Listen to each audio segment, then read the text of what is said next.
जय हिंद। आज हम पढ़ने वाले हैं हिंदी व्याकरण का एक नया चैप्टर संधि के बारे में। तो आइए शुरू करते हैं। सबसे पहले संधि की परिभाषा उदाहरण सहित समझते हैं। दो वर्णों के मेल से जो विकार होता है उसे संधि कहते हैं।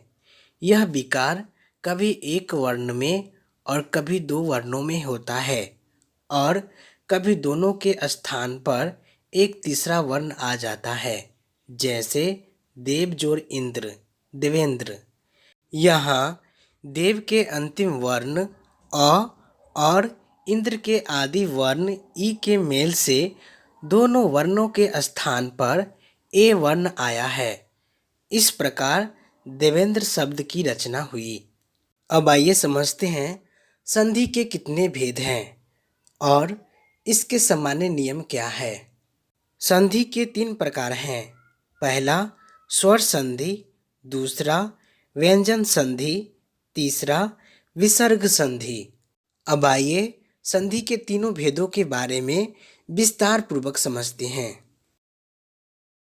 पहला स्वर संधि।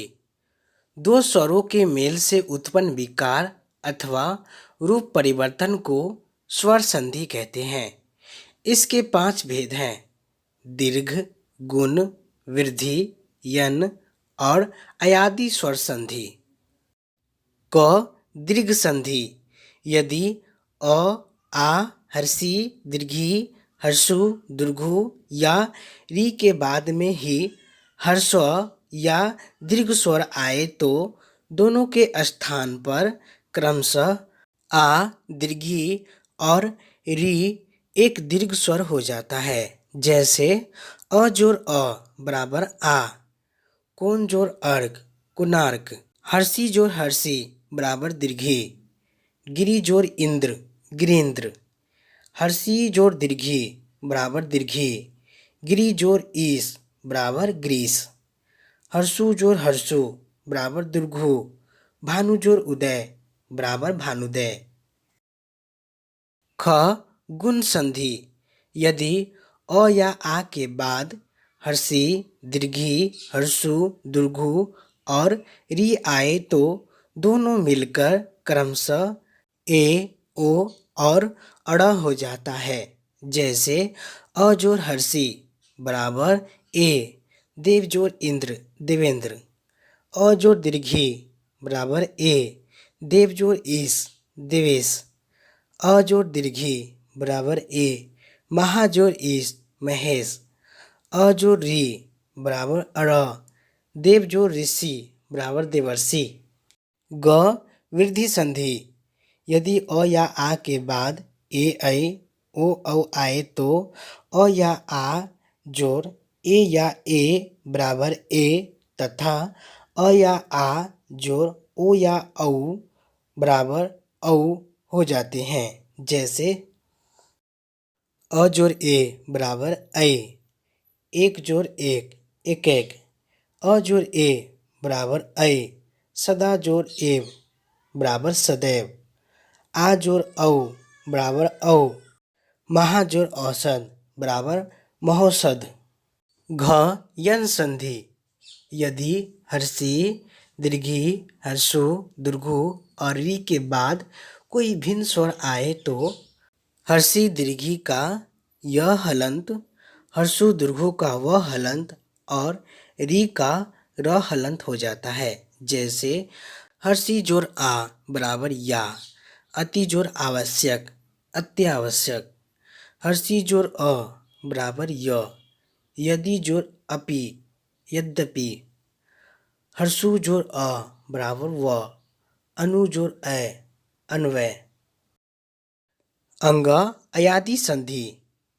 यदि ए, ऐ, ओ, औ के बाद कोई भिन्न स्वर आए तो ए का ऐ का आय, ओ का अव और औ का आव हो जाता है, जैसे ने जोड़ अन बराबर नयन, चे जोड़ अन बराबर चयन, पो जोड़ अन बराबर पवन, पौ जोड़ अन बराबर पावन, नई जोड़ अक बराबर नायक, पौ जोर अक बराबर पावक, गौ जोर अक बराबर गायक, श्रो जोर अन बराबर श्रवण।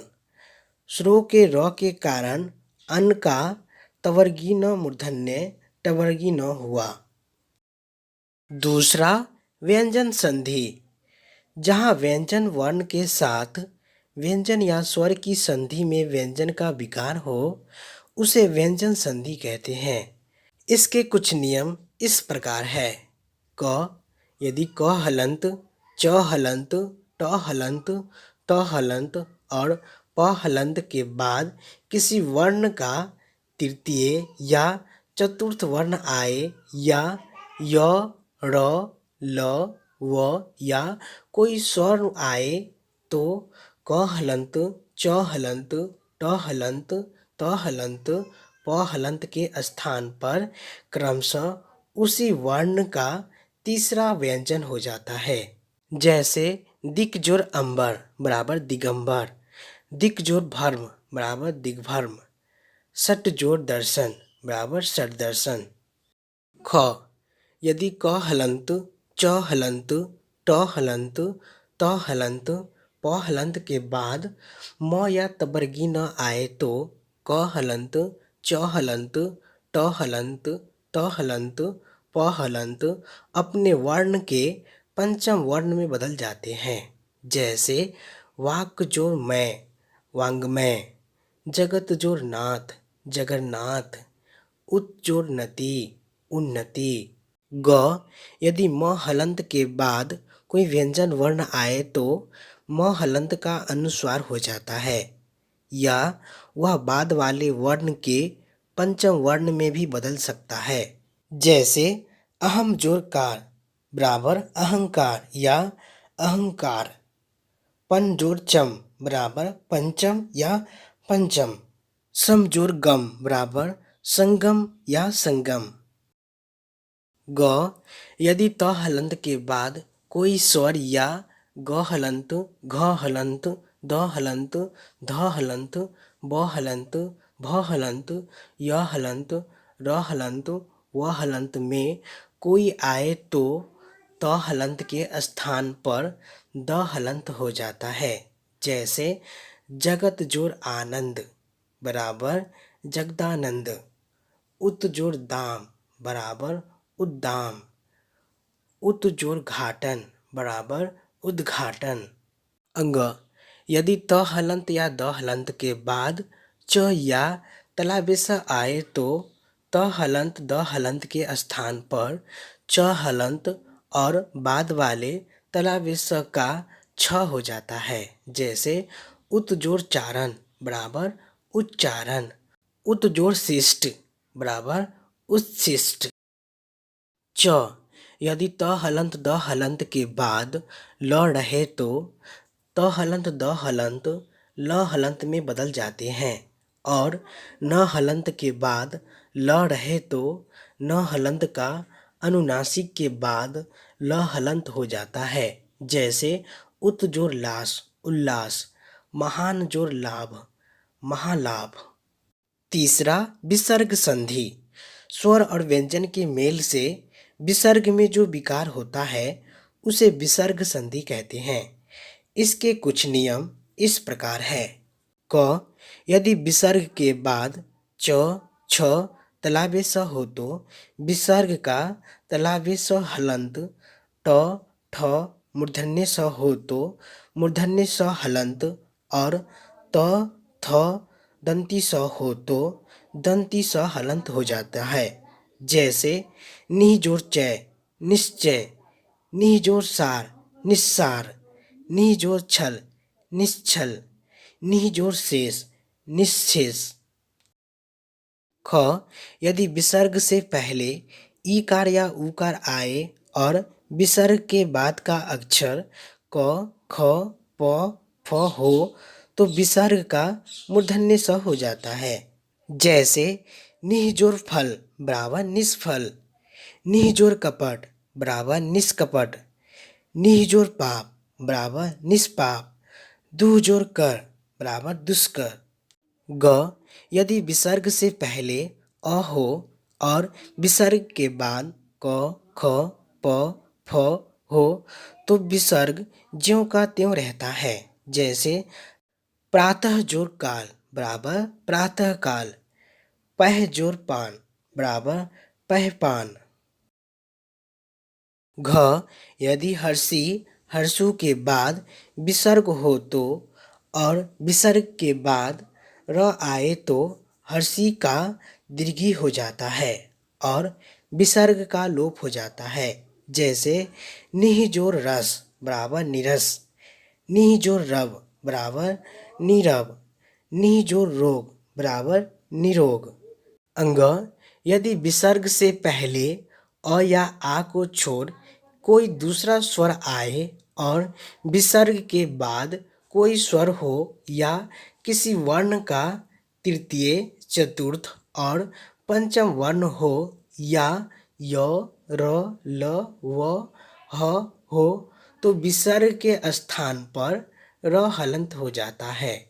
जैसे निजोर उपाय बराबर निरुपाय, निजोर गुण बराबर निर्गुण, निजोर जल बराबर निर्जल, निजोर झर बराबर निर्झर, दुहजोर गंध बराबर दुर्गंध, दुहजोर आत्मा बराबर दुरात्मा, निहजोर धन बराबर निर्धन, निहजोर मल बराबर निर्मल। च यदि विसर्ग के पहले अ आए और विसर्ग के बाद वर्ण का तृतीय, चतुर्थ या पंचम वर्ण आए या य, र, ल, व, ह रहे तो पहला अ और विसर्ग मिलकर ओ होता है। जैसे मनः जोर रथ बराबर मनोरथ, यशः जोर दा बराबर यशोदा, मनः जोर हर बराबर मनोहर, यशः जोर धरा बराबर यशोधरा, सरह जोर ज बराबर सरोज, वयः जोर वृद्ध बराबर वयोवृद्ध। छ यदि विसर्ग के आगे पीछे अ हो तो पहला अ और विसर्ग मिलकर ओ हो जाता है और विसर्ग के बाद वाले अ का लोप हो जाता है तथा उसके स्थान पर लुप्ताकार का चिन्ह लगा दिया जाता है। जैसे प्रथमः जोर अध्याय बराबर प्रथमो अध्याय, मनः जोर अभिलाषित बराबर मनो अभिलाषित, यश जो अभिलाषी बराबर यशोभिलाषी। दोस्तों, हिंदी व्याकरण का यह चैप्टर यहीं पे समाप्त होता है। मिलते हैं अगले वीडियो में, तब तक के लिए जय हिंद, वंदे मातरम।